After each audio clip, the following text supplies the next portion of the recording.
Vamos a plantear un problema sobre fuerza de un campo magnético sobre un conductor con corriente eléctrica. En este caso, no le hagan caso a esa mano. Vamos a empezar por ahí, porque la regla de la mano derecha no me convence. Es otra de tantas versiones. O sí, a ver, vamos a hacerla. La fuerza sobre un pedacito, por eso dice diferencial de fuerza, sobre un elemento del conductor va a ser la corriente que circula sobre ese pequeño elemento del conductor por el diferencial de L, que representa el elemento, por el campo. Acá vamos a cambiar Q por B, y en este caso es I por diferencial de L. Bien, yo puedo integrar todo siempre y cuando la corriente sea constante, cosa que siempre pasa. El conductor esté en un campo uniforme y el ángulo no cambie. Si el ángulo cambia, voy a tener que analizarlo diferencialmente. En este caso yo veo este pedacito de conductor que viene así. La corriente I por diferencial de L representa el vector azul. Aclaremos, I no es vectorial. La corriente no es una magnitud vectorial. Sí el diferencial de L. El campo B viene de arriba hacia abajo. Y si yo rebato este contra este, todo esto se me va a atornillar y va a salir en este sentido. Acá, mirando la mano, veo que el pulgar está en el sentido de la I, todo bien. El índice está en el sentido del campo, perfecto. Tendría que agarrar este dedito mayor y en vez de apuntarlo para abajo, apuntarlo para allá arriba, para el sentido de la fuerza. Tendría que ir en este sentido. El dedito mayor. Oh, me quedó una flecha de aquellas.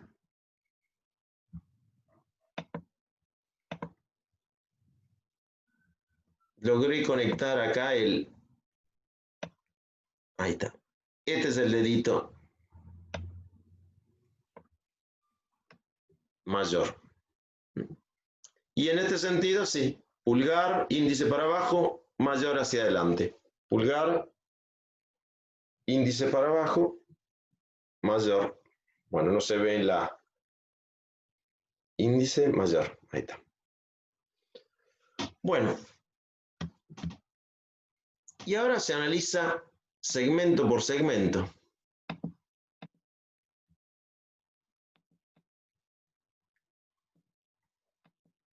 Un caso puede ser, calcula la fuerza neta sobre la espira de la figura. La espira de la figura es esta. Vamos a sacar A, B, C, A. Un cuarto de pizza. El diferencial de fuerza es I por diferencial de L vectorial B. La corriente va en el sentido de las flechitas. En este caso estamos representando el diferencial de L. El campo B, si ustedes se pueden dar cuenta, es saliente. Por eso los puntitos. Hagamos I hacia la derecha. El campo saliente, mirando hacia ustedes. Si empujo I y lo rebato hacia ustedes, esto se va a enroscar para abajo. Por eso la fuerza sobre el tramo AB apunta en este sentido. Ya que estoy, ahorro, analizo los tres tramos. Acá la corriente iba para arriba. El campo es saliente, Entonces, si empujo la corriente contra el campo y lo hago girar, la fuerza va a tener este sentido. Un comentario. Si la figura es cerrada y no se cruza, tipo un 8, todas las fuerzas van a ser hacia adentro o hacia afuera. O sea que van a hacer que la figura se colapse o se estire. Fíjense esta.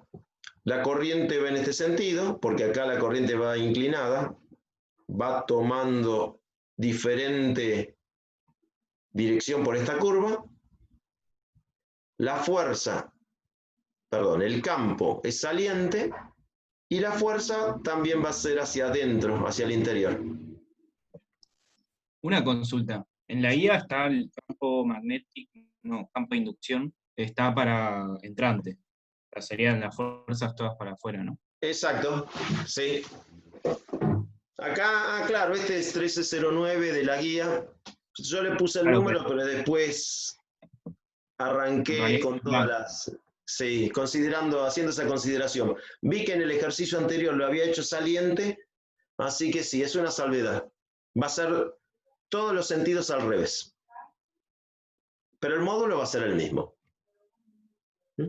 La fuerza magnética es la fuerza magnética sobre el tramo AB, negrito, sobre BC, rojo, y sobre CA, verdecito. Avancemos un poco más. Empecemos sobre el tramo AB. Me dejé macheteada acá la fórmula. Diferencial de fuerza en el tramo AB es I por diferencial de L. Esto va en el versor I. Más B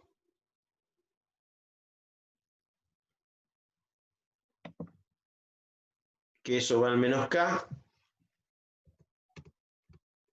No tengo que poner seno 90. Y esto tendríamos que hacer el producto vectorial. Esto nos va a dar I por L por B por el seno de 90, que ya sabemos que es 1. Y esto va a terminar dando en el versor J.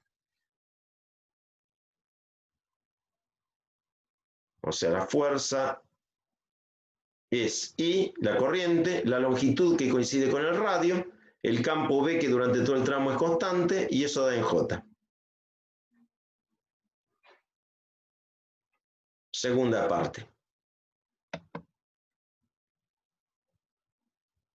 Sobre el tramo CA, vamos a dejar el último, el más difícil para lo último. I por diferencial de L va en sentido menos J, B saliente es menos K, es correcto, porque si empujo X por Y, es entrante, el eje Z sería entrante. El seno de 90 grados es innecesario, porque sabiendo que trabajando con las componentes no tiene sentido. Como el campo es siempre el mismo, podemos integrar, y la integral de diferencial de L es L. Esto me va a dar en dirección del eje X, o sea, versor Y. Estamos hasta ahí. Tendría que agrandarle un poquito. Y hasta ahora tenemos estos dos. Ahora vemos el más complicado. Un tramo recto, otro tramo recto.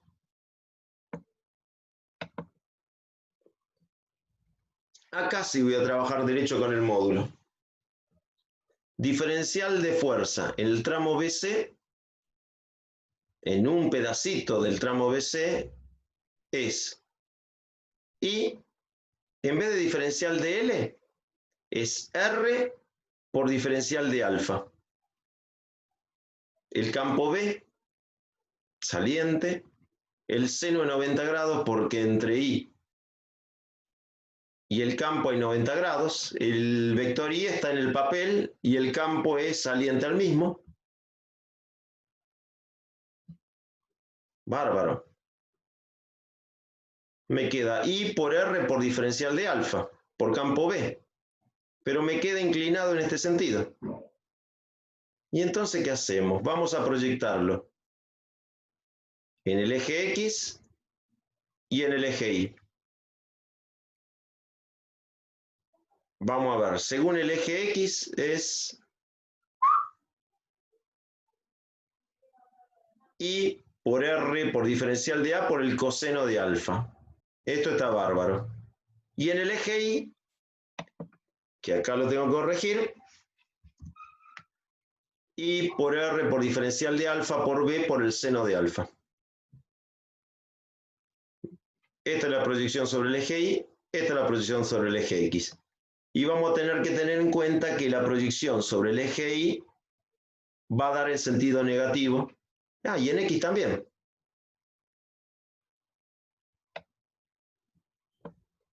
Bueno, vamos a avanzar sobre los dos.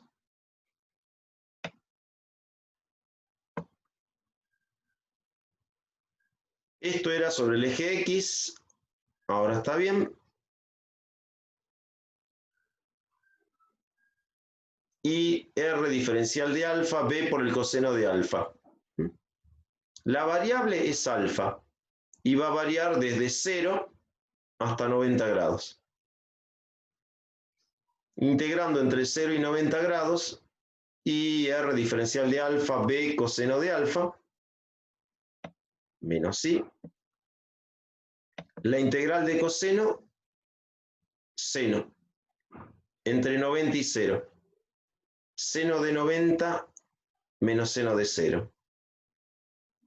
Y R y B son constantes, así que salen solitas de la integral. ¿Voy muy rápido?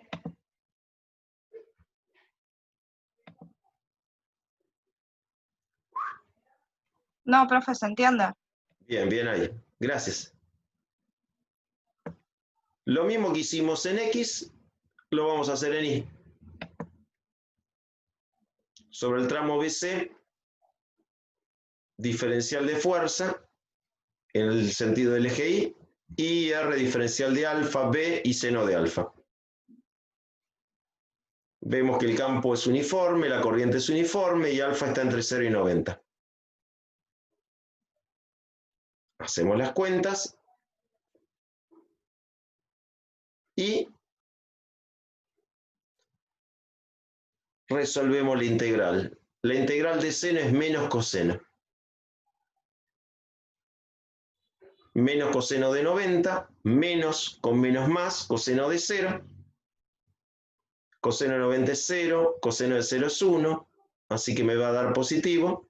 Y por R por B en el sentido menos J.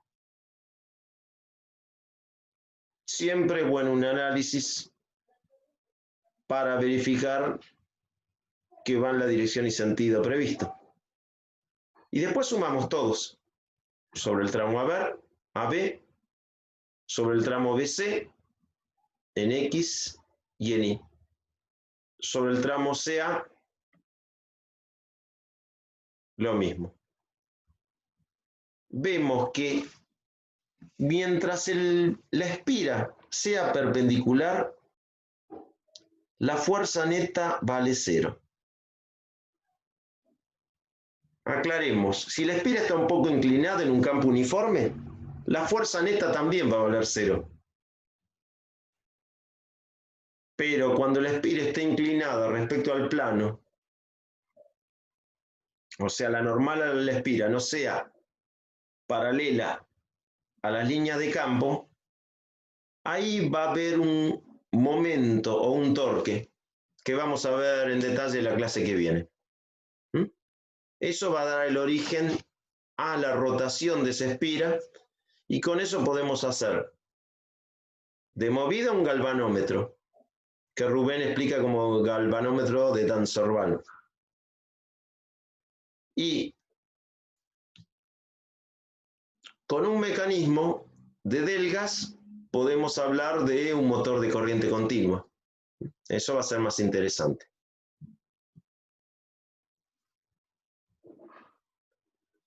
Bueno, que quede claro. Campo uniforme, una corriente constante, espira cerrada, fuerza neta 0. Siempre todo hacia adentro o hacia afuera.